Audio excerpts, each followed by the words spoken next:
Mr. Krishna, you have had a Kundalini experience. I wish you could explain what a Kundalini experience is and what its ramifications are.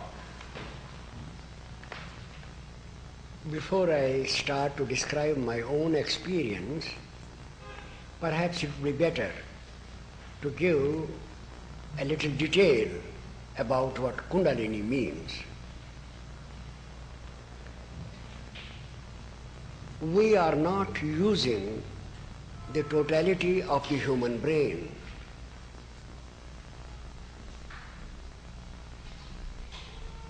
According to various estimates, most of us use only 10% of the brain, and according to some, only 8%. That means 90% of the brain is unutilized. That is, there is still a large margin in the brain which could be used for other purposes, and nature has provided it for certain purposes which are not yet known to science. According to the Indian tradition, there is a region in the brain below the crown and above the palate which is called Brahmarendra, or the cavity of Brahman. This region can be activated by certain disciplines, and when activated, it can give to the individual the same vision of the universe which all great mystics of the earth have described. When it is awakened, the normal energy of the body or the blood is not able to fuel the center. It needs a more powerful and concentrated psychic fuel. This fuel comes from the reproductive system, which is transformed into a kind of radiation, and that radiation awakens and makes the center to function.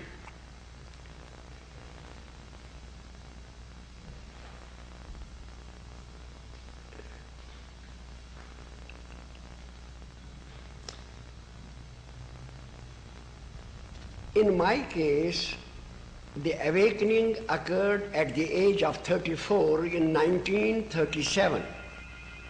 I had been meditating for 70. You can keep on talking. Keep on, the camera's rolling. For 17 years, and then all of a sudden, during Christmas, while I was sitting cross-legged in a state of meditation, a strange thing happened. Something exploded in my brain, and a current of silvery light rising through my spine irradiated my whole brain, and I felt myself expanding in all directions. This expansion was so incredible, so amazing, that I thought that something unusual had happened in my interior. After this, I had 2 other experiences of the same kind after short intervals, and after that it ceased. But something was changing in me, and I could perceive this change for many, many years, day and night. In fact, I passed through grave crises during that period. Finally, I became stabilized in that condition of consciousness in my, I should say, 49th year. Since that time, I am living in that condition. That is, before my 34th year, I was living in this world, thinking, seeing, perceiving in the same way as other people do. But since my 49th year, I am living in two different worlds. One is the normal world of senses and the reason. The other is the world which is much higher, much more happy, and which is totally against, apart from anything that we can know of the earth. It is the world of consciousness.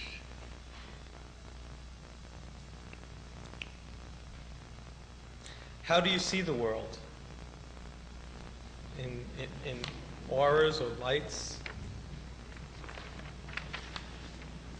In the normal state, we see light and shade, colors, shape and size.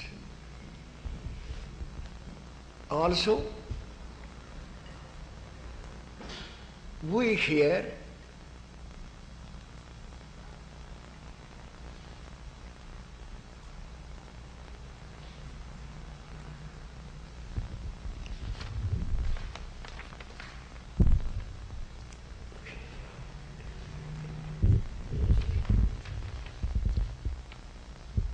we know what all people perceive of this world. I can understand what you perceive of it. You can understand what I perceive of it. That is, this perception is uniform. Everyone has the same perception. But this other perception is different. In this perception, you do not see the world as a solid, real, objective creation. The real objective creation is consciousness. You see consciousness everywhere. You see the ocean as if it is living. You see a mountain as if it is living. You see the sky as if it is living. You see the earth as if it is living. You see life or consciousness everywhere. And this life or consciousness is not something which is dead or which is something which you can really understand. It is unfathomable, it is a wonder, and every time you see it, you perceive it, the wonder grows deeper. I am never tired of sitting in quiet and reflecting on myself. I am never tired at looking on the sky. The sky to me does not appear as it appeared before my 34th year. It is so fascinating. It is such a beautiful vision that I would like to look at it for days and months on end. In other words, in the interior, a fount of happiness, a new kingdom, I should say, is opened. This is probably what Christ meant, the kingdom of heaven is in you. This is the nirvana of Buddha. This is the Brahman of the Upanishads. And this is the state of Vahdat mentioned by the Sufi mystics.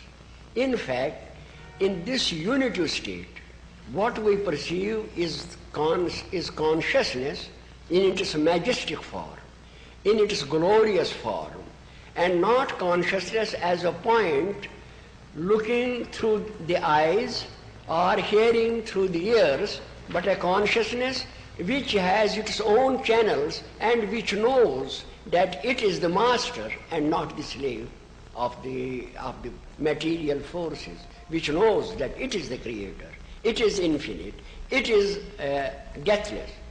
That is, one, instead of being a pygmy in this state, feels himself to be a king. feels himself to be the master of what he sees. It is not the ego, I should say. It is not the ego. It is the very condition of this consciousness. That is the reason why it is said that no mystic would change his state even for a kingdom. It is something so unique, so glorious, so elevating that I have no words to describe this state. What type of life must a person live to awaken their Kundalini? In order to make this clear, I would like to say that it is not Kundalini. Kundalini is the power, the mechanism. But actually, what we do is awaken to activity a certain region in the brain. This means that nature has already provided a potential in the brain which has to be awakened. This means that the brain can still organically evolve to a higher performance. This is my experience, that the human brain is still organically evolving in the direction of the great mystics, in the same direction as the great geniuses and the great mystics had. Now, for this evolution, a certain type of life is necessary. For instance, throughout our life, this evolution is resistlessly going on, and we have to cooperate with it. Where we do not cooperate with the inner evolution, we create problems for ourselves. For that purpose, for the last 5,000 years at least, great prophets have been born, beginning with the Vedas, then Buddha, then Christ, then Muhammad, then Guru Nanak, and all the ancient prophets of the Bible. They have been born time after time, and they have given some teaching to mankind, which was, in other words, a direction for how to live while the brain is evolving. The Sermon on the Mount, the Ten Commandments, the discourses of the Buddha, the Bhagavad Gita, and all those directions contained in the religious scriptures of the earth. I mean the basic tenets. They are all meant to regulate our life so as to live in harmony with the law of evolution which governs our lives. This is the secret. This is the secret of why there is religious revelation. You cannot believe that the creator of the universe, which has billions upon billions of suns, billions upon billions of earths, and which is still so vast that our puny intellect cannot even grasp its magnitude, should wish that we should praise him. That is not the case. The revelations have come to regulate the life of human beings so that they work in harmony with the law of evolution that is at work day and night in their brains. Where they depart from this law of evolution, they always bring calamities or problems upon themselves. The present period is one such occasion when we have digressed from the laws of evolution, and the result is that we are threatened in many directions. So the life to be led is just as you see in the Sermon of the Mount. A life of humility, a life of love, a life of purity, a life in which you wish for others what you wish for yourself, a life in which you are pure, you are not sophisticated, you are not over clever, you are not smart, you do not wish by your cleverness or smartness to take what belongs to the other. A life of extreme purity, and a life of simplicity, that you do not waste the resources of the earth. As you know, every animal satisfies his basic needs from the cyclic resources of the earth. Man is the only creature who is wasting the basic resources, the minerals, for his own luxury and pleasure. That is what the Sermon on the Mount is meant to teach, that humanity should live simple, beautiful, pure, compassionate lives. This is the type of life necessary for the awakening of Kundalini. And this is what all religions of the world... Every prophet, every great mystic, even every philosopher, for instance, see Socrates or Plato or Shankaracharya, you will find that this life of purity, compassion, love, service is the ideal life which mankind or which human beings have to live. Okay, there is no change in consciousness in birth or death. Could you explain that? Yeah. Here we come to metaphysics. Now it is like this. We see the sun rising in the morning and setting in the evening. Actually, is there any change in the sun? The same is true of consciousness. Consciousness is eternal. Our souls, they are eternal, immutable, omniscient, omnipresent, omnipotent. And our spark partakes of the same nature as the divine. So there can be no death for this, no change for this. The change occurs in our sheaths, mind, intellect, the senses, but not in the essence, the principle, which is consciousness. The more we use our mind, the greater our development of evolution takes place. This development of evolution without conscious spiritual awareness is the reason for the present situation. The human brain is evolving rapidly because from morning till evening we are applying our brain to some task. We are reading, we are looking through the newspapers, we are watching the television, we are reading some book, or we are working in the office. Most of the people are applying their brain throughout the day. This was not the case before. When people hunted or when they were tilling the soil, they had no need to apply their brain so concentratedly. We are now applying our brain in a very concentrated form from morning till night.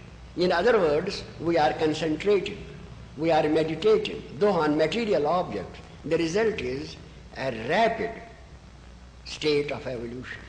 With this rapid state of evolution, our way of life must change. But we have not changed it. On the other hand, we have made our living and our life more and more complex and intricate, so that all the day we are working and working and working to feed our belly, to live. We are giving no time to the mind, we are giving no time to the spirit, we are not giving any thought to it. The result is that there is a disproportionate evolution. We have developed a very powerful intellect, as is seen by the scientific discoveries that have been made and the change that has occurred in our life. But on the other hand, our spiritual and moral growth has been negligible. So what we have in modern times is a disproportionate human being, a giant of intellect on the one hand and a pygmy of moral or spiritual stature. This disproportion is at the base of the present threatening situation of the world. What can we do to remedy that? What we can do is to make a thorough research on all the revealed scriptures of mankind, on all the occult traditions of the past, and to make experiments on the brain. In fact, yoga was devised in India to make experiments on the brain. Yoga, the very word yoga means to yoke, to join the individual soul with the oversoul, with the divine consciousness. It is the very meaning. And yoga was devised after an experience of civilized life extending to over 2,000 years. The methods of yoga, from the very first, there are 8 steps, and the very first 2 steps are to lead the life as prescribed in the Sermon on the Mount. A life of love, of humility, of service, of regularity, of moderation.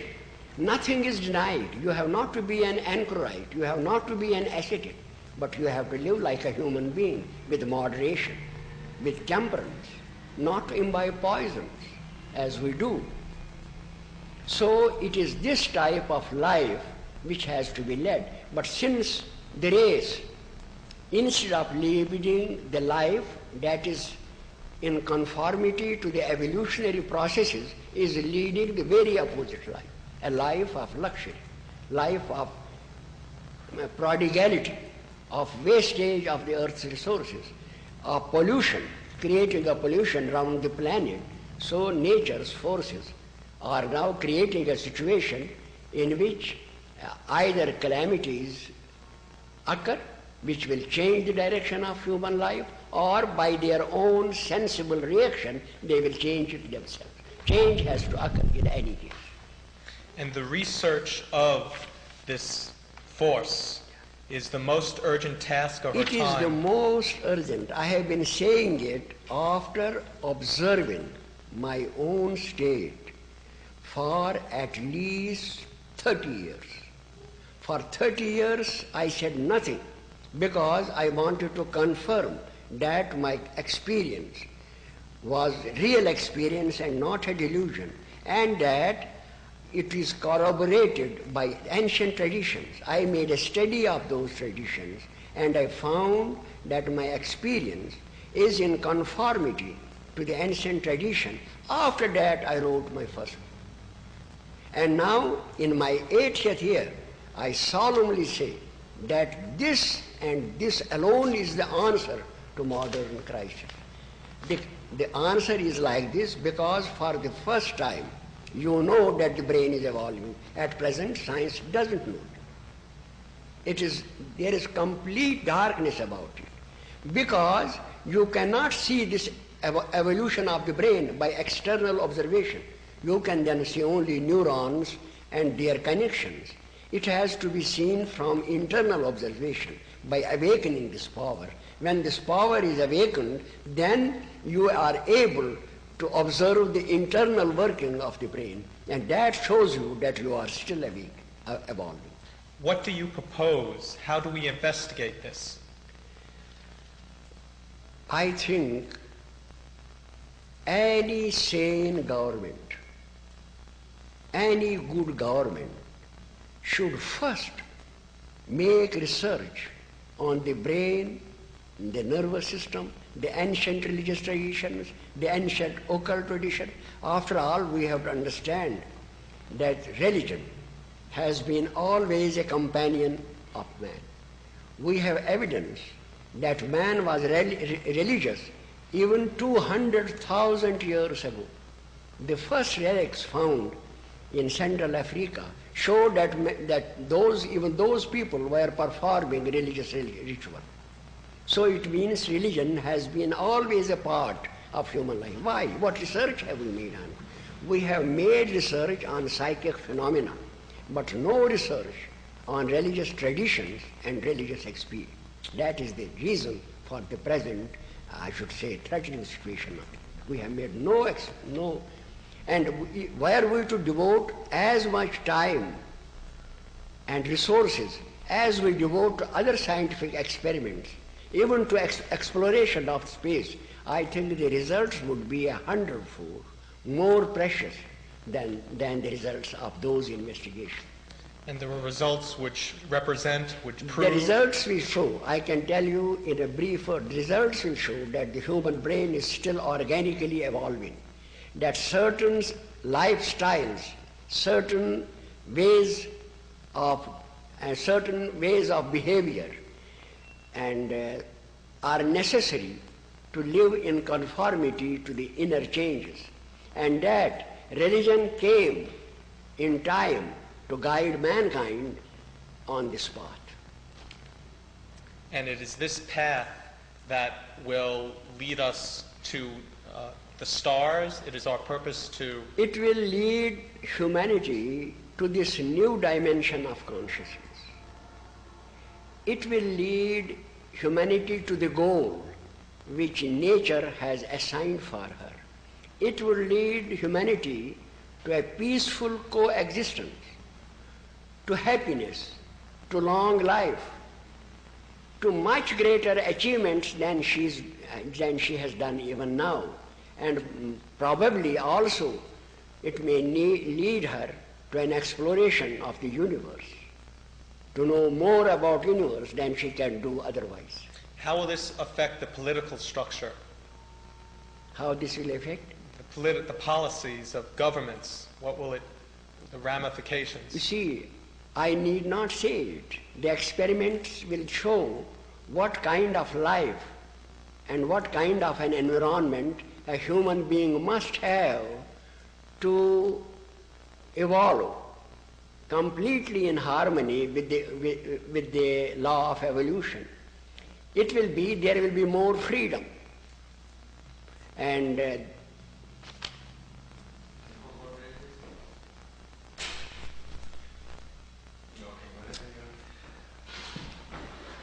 I believe that things...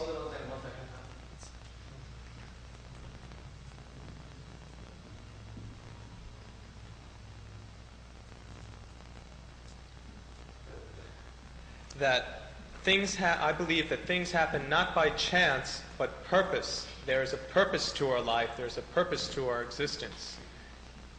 Now please tell me,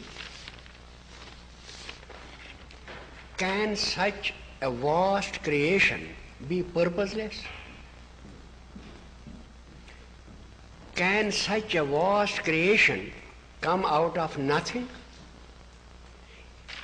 Can such a vast creation, ruled by laws, be all composed of dead insentient matter? The very idea of being, of existence, comes from the mind.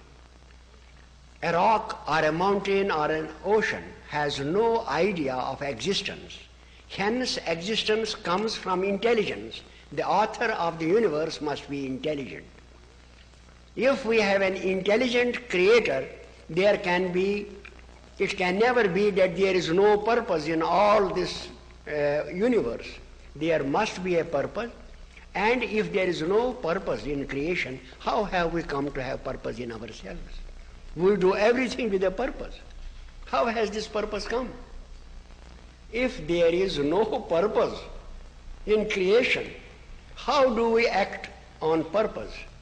So it means purpose, and plan is a part of consciousness.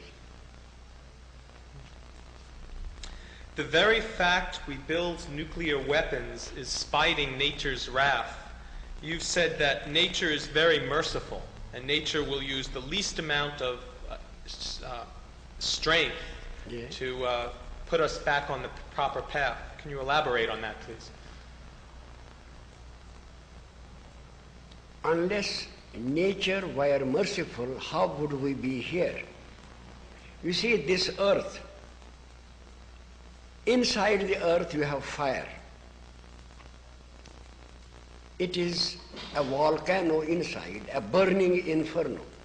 And outside the earth,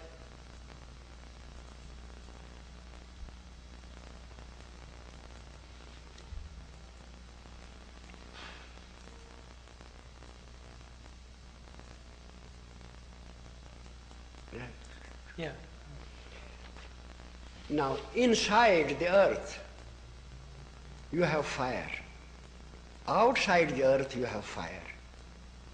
You have cosmic rays coming, for which you have an umbrella known as heaviside layer at 50 miles from the earth. If you didn't have this heaviside layer, there would be total destruction of all life in a short time. We are so protected that even one single slip or error can destroy the whole of life on earth. If nature were not merciful, how could we live? The very fact that we are alive and we are able, and that all these hazards around us are controlled by other powers, it means that nature is merciful and kind. And that even though we are building nuclear weapons that is spiting nature, that nature will be merciful in our... It gives us chance after chance. Just as we overeat and go on overeating, many, many times nature forgives us. But when we indulge too much in this bad habit, then one day we have a severe pain in our digestive organs. Similarly, in other things, we have great reserves in our body which help us when we depart from laws of hygiene or laws of health. So the nature is very merciful in these things. But when we overdo a thing, then naturally disaster overtakes us. So we cannot blame nature but our own selves. We have an intelligence, we have reason, we have learning, but if having everything we ignore, then of course nature has no alternative except teaching us by suffering. For instance, 16 civilizations have perished so far.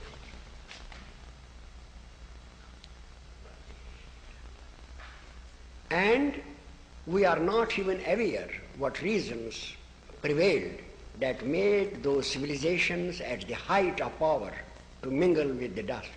The reason is that at every stage of progress, the life of man has to change. For instance, a child grows up. He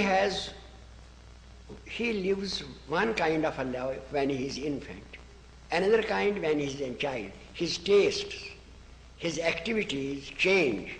Then he has other tastes and activities when he is an adolescent, then further when he is an adult, then when he is mature, and last of all when he is old. At every stage he has different tastes, different activities, different ways of life. The same is the case with nations and people. They have to change at every stage in their development. For instance, there were feudal systems. Before that, there were clans, tribes, or monarchy, but now we have democracy. So even the systems of our government are changing. Why? Because our brain is evolving. But when we stop living according to the laws of our evolution, we deteriorate and degenerate. This is also happening at present. So if a man wants to go into his room and hang himself, no one could stop them, and this is what we're doing by building nuclear weapons? Yeah. When we deviate from the path, we invite suffering and disaster for ourselves. There are even devices in our own brain. There are devices in consciousness which, when we digress, we invite a calamity or a disaster. What's to stop an insane leader from blowing up the earth? Yeah. Yes, for instance, we are devising nuclear weapons. There is no sense in that. War can be fought even without nuclear weapons, but we are devising these weapons to punish ourselves. So what is the hope? Where does the hope come from? What hope do we have that we won't destroy ourselves? Heaven is always merciful. If we analyze the cause of our present dilemma and crisis and try to change that, try to live more in harmony with the laws of evolution, this threat will be averted. But if we continue like this, there is no chance. We must suffer. What would you tell the leaders of the world? What do the leaders of the world have to know today? The leaders of the world have to be convinced, and for that conviction, experiment is necessary. The analyzation of Kundalini energy, of brain. The brain. Brain. We can keep the name aside. The brain, we have to show that the brain is evolving and that this evolution needs a certain kind of harmonious life. If this life is denied, then man degenerates and brings calamities upon himself. You have the Kundalini Research Foundation in Canada and Switzerland. I wonder if you can explain to the public what that is. And yeah, what it can be started anywhere, and it would be good if it is started at many places. The United States also can provide a beautiful environment for this experiment. You propose taking 100 people and... For experiment, 100 people will be needed. But for running the organization, we can have any number. And these 100 people will live a life prescribed, and hopefully out of this 100... People who have a deep passion for spiritual matters and who are prepared to mold their lives in consonance with the spiritual laws would be more welcome in this organization. And out of the 100, maybe 4 people will have Out of 100 to whom the disciplines are given, maybe 3 to 4 may show these symptoms after some time, which scientists can observe. These would be what would examples of this be? What? Examples of these 4 or 3. What would they react to? What would actually happen to them? What will happen is that the brain activity will be increased and its effect will be found all on the body. There will be metabolic processes which can be measured. There will be physiological changes which can be measured. And the effect of this will be on the world? They will convince the biologists that this change of the mind, this change of the brain has physiological symptoms. On the other side, this man, those in whom these processes start, may bloom into a genius, may bloom into a mystic. So there will be both sides will be confirmed that it is the evolution of the brain that creates a mystic or a genius. And these are the same mystics and genius all throughout time. So we would study the past, and we will try to create it in the future. That is what will be done.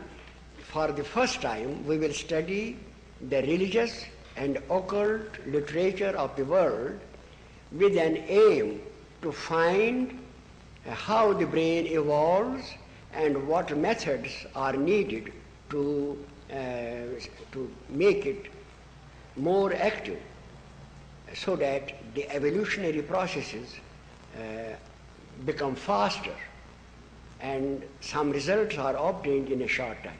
So in effect, this will be the spearhead of a new race of human beings to prove that all human beings have this ability. It will be a spearhead of many things. It will be a spearhead of changes in the social and political system.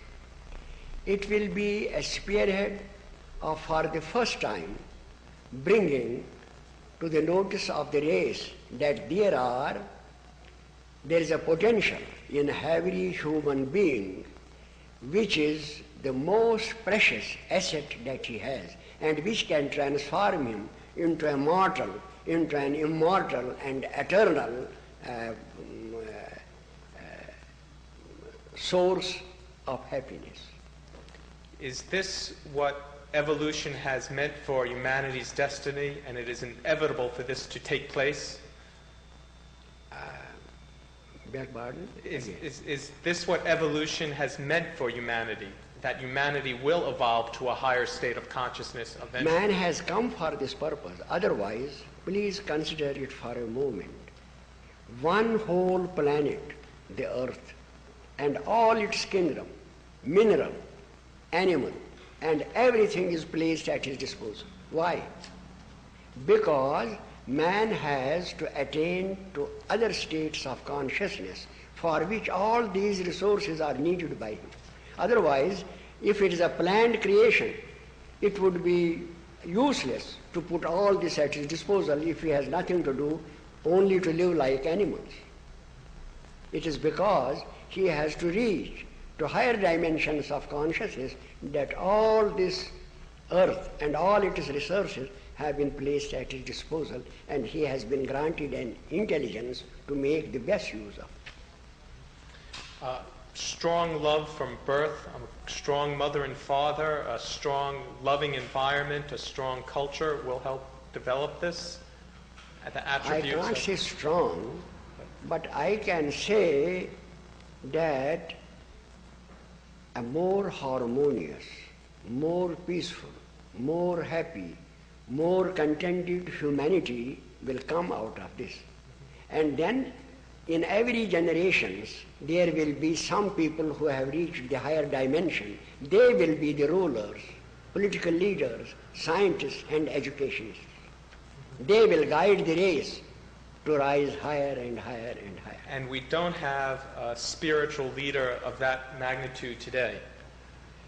At this time we do not have, but they will come. They will be born when experiments are made and what I say is confirmed.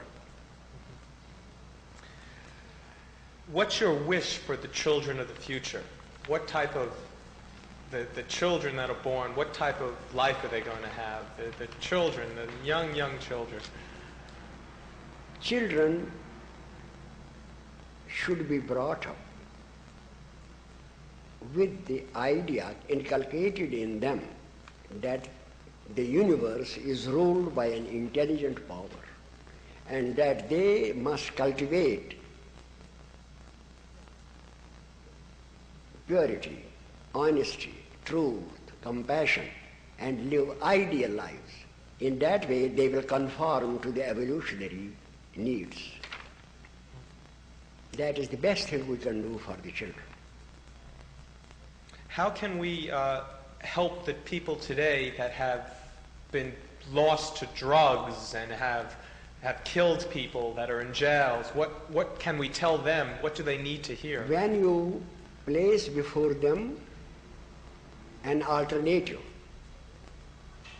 that in their own interior there is a mine of happiness, an ocean of eternal life, and prove it, they will take that path.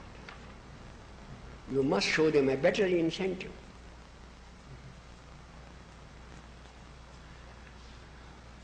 What do we need to evolve? What do we physically need? A moderate food, lifestyle, inputs. I mean, how can we affect our evolutionary process to the best possibility? We need healthy food, simple dress, a clean shelter and a hygienic shelter, a wholesome occupation, education for our children, to have the highest happiness on the earth. Happiness comes from the mind, not from the body. A man may have all the luxuries, but his mind might be depressed. He will never be happy. It is the mind that gives us. A peasant, a poor farmer, eating just a bread with a little salt, sometimes has a better appetite and eats it with more relish than a rich man or a man who is living in luxury eats his fruits and all his delicious foods. Nature is very, very wise in this. I have seen people living hardy lives who eat with such an appetite, simple foods that one likes, that one would eat with them.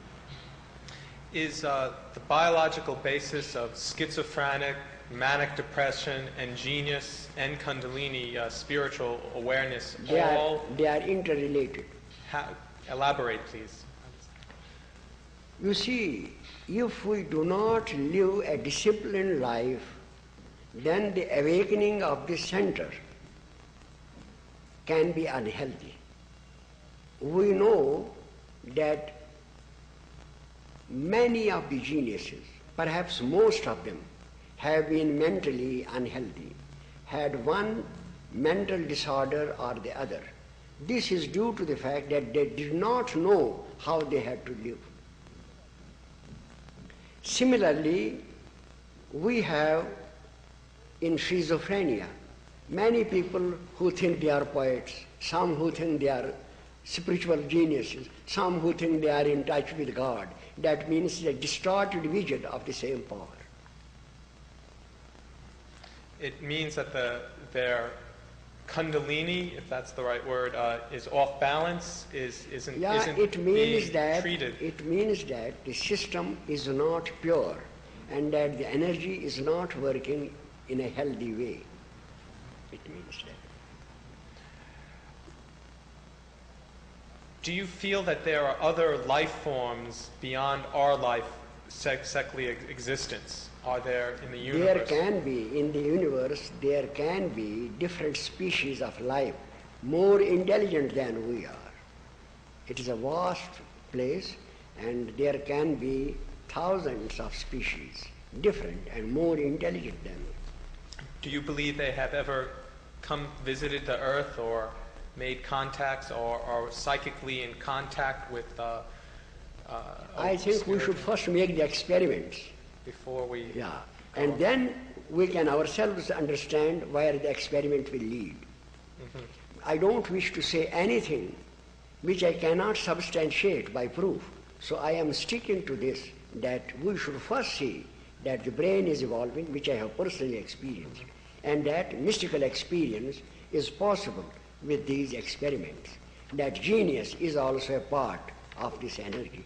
These three things are so important that our whole attention should be directed to proving this first. Mm-hmm. And the black magic, occult foolishness is just that. It serves at no this purpose. time, we need not go beyond this. Let us first prove the first steps. Mm-hmm. Then there will be others who will be initiated, who will know these things. We can then see what they will do. Because at our state of consciousness, we can't even comprehend what that might be.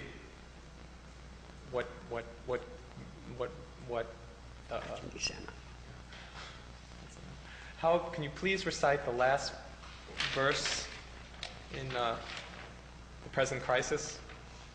Pardon? The last poem, the last line. You have it. It says in the time. You have it memorized. What does it say? The last. This is. The hope is never near human hearts, and blank despair is nearer the only course for those... You see, this is written to make people understand that heaven is not vindictive, that heaven is compassionate and merciful, and that if we continue to transgress, only as much suffering will be inflicted as is absolutely necessary to put us right. Therefore, we need not fear that there will be an annihilation. It is like a child. If you have a child, you will never like to harm the child, but you give him a blow on the face to cure him of bad habits. That is what nature will do. Thank you very, very much.